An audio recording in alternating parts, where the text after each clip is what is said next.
যারা প্রথম থেকে বাঁধাকপি খেতে খেতে একদম বোর হয়ে গেছো তারা চটজলদি এই রেসিপিটা দেখে বানিয়ে নাও।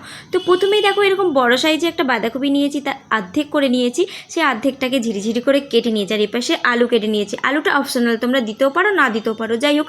তো এই পাশে কড়াতে জল গরম বসিয়ে দিয়েছিলাম, এর মধ্যে বাঁধাকপিটা প্রথমে ভাপিয়ে নেব সামান্য একটু লবণ দিয়ে। তো এখানে কিছুটা ছোলার ডাল আগের থেকে ভিজিয়ে নিয়েছিলাম। তো দেখো তারপর ভিজানোর পর এটা ভালো মতো পেস্ট করে নিয়েছি। আর এই দিকে এটা বাঁধাকপিটা ভালো মতো সেদ্ধ হয়ে গেছে। এটা থেকে এখন জল ঝরিয়ে নেব। তারপর কড়াইতে সর্ষের তেল দিয়ে দিলাম। তো বাঁধাকপিটাকে প্রথমে একটু ভেজে নেব হালকা লালচে কালার করে। তো দেখো ভাজা হয়ে গেছে। এর মধ্যে আদা, নুন, হলুদ, জিরে গুঁড়ো, ধনে গুঁড়ো, তারপর অল্প একটু জল দিয়ে ভালো মতো শুকনো করে কষিয়ে নিয়ে ডাল বাটাটা দিয়ে দেবো।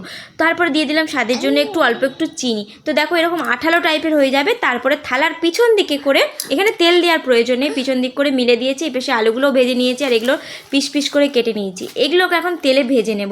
তো উল্টে পাল্টে লালচে করে ভেজে নিয়েছি। তো দেখো ভাজা হয়ে গেছে সবগুলো। তারপরে নিয়ে নিয়েছি এপাশে গোটা জিরে, গোটা গরম মশলা, শুকনো লঙ্কা, তো তেজপাতা। তারপরে দিয়ে দিলাম একই মশলা, প্রথমে মশলা যেটা কষিয়েছিলাম সেম মশলা এখানে দিয়ে দিলাম। দিয়ে ভালো মতো মশলাকে কষিয়ে নিয়েছি। যখনই তেল ছেড়ে দিয়েছে তখন ভেজে রাখা আলুগুলোও দিয়ে দিয়েছি। আলুগুলো দিয়ে অল্প অল্প জল দিয়ে ভালো মতো কষিয়ে নিয়েছি। দেখো কষানো হয়ে গেছে। তো পরিমাণ মতো জল দিয়ে আলুটা সেদ্ধ করে নিলাম। তো সেদ্ধ হয়ে গেছে দেখো।